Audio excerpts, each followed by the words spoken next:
नमस्कार, देवा मराठी चॅनलवर पुन्हा एकदा आपले स्वागत आहे। आज आपण जाऊया महाराष्ट्राच्या निसर्ग संपन्न कोकणात, जिथे समुद्र, पावसाची गोडी आणि अप्रतिम सौंदर्य यांचं अनोखं मिलन पाहायला मिळतं। जर तुम्ही निसर्गप्रेमी असाल किंवा समुद्र किनाऱ्यावर सुट्टी घालवायचं स्वप्न पाहत असाल तर हा व्हिडिओ खास तुमच्यासाठी। आज मी तुम्हाला सांगणार आहे कोकणातले 5 सर्वोत्कृष्ट समुद्रकिनारे जे एकदा तरी नक्की बघायला हवेत। चला तर मग व्हिडिओ सुरू करूया।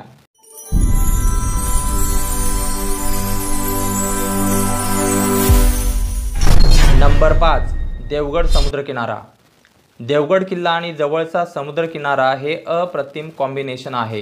येथे तुम्हाला नैसर्गिक सौंदर्याबरोबरच ऐतिहासिक स्थळांचाही अनुभव घेता येतो।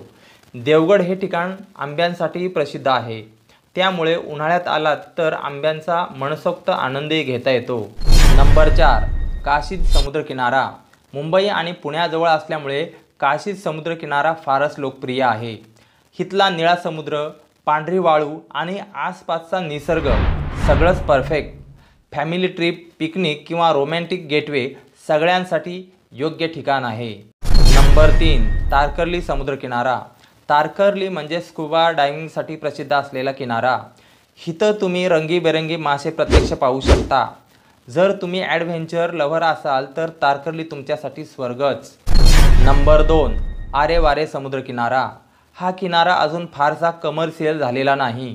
तुम्हाला जर गर्दीपासून दूर शांत निसर्गरम्य वातावरण हवा असेल तर आरे वारे हा परफेक्ट स्पॉट आहे।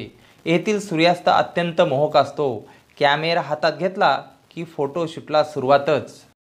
नंबर 1, गणपतीपुळे समुद्रकिनारा। गणपतीपुळे हा कोकणातला एक प्रसिद्ध समुद्रकिनारा आहे। इथली पांढरी शुभ्र वाळू, निळाशार समुद्र आणि गणपतीचं पुरातन मंदिर हे पर्यटकांना आकर्षित करतं। इथे तुम्ही बोटिंग, पॅरासेलिंग सारखे वॉटर स्पोर्ट्सही एन्जॉय करू शकता। शांतता आणि अध्यात्माचं अद्भुत मिश्रण पाहायचं असेल तर गणपतीपुळे हे सर्वोत्कृष्ट ठिकाण आहे। तर मित्रांनो, हे होते कोकणातले 5 सर्वोत्कृष्ट समुद्रकिनारे। प्रत्येकाचं वेगळं वैशिष्ट्य, वेगळी अनुभूती। तुम्ही यापैकी कोणत्या समुद्रकिनाऱ्यावर गेला आहात का आणि कोणता फेवरेट आहे कमेंट बॉक्समध्ये नक्की सांगा। व्हिडिओ आवडला असेल तर लाईक, शेअर आणि चॅनलला सबस्क्राईब करायला विसरू नका, म्हणजेच अशाच प्रकारचे नवनवीन व्हिडिओ तुमच्यापर्यंत येत राहतील।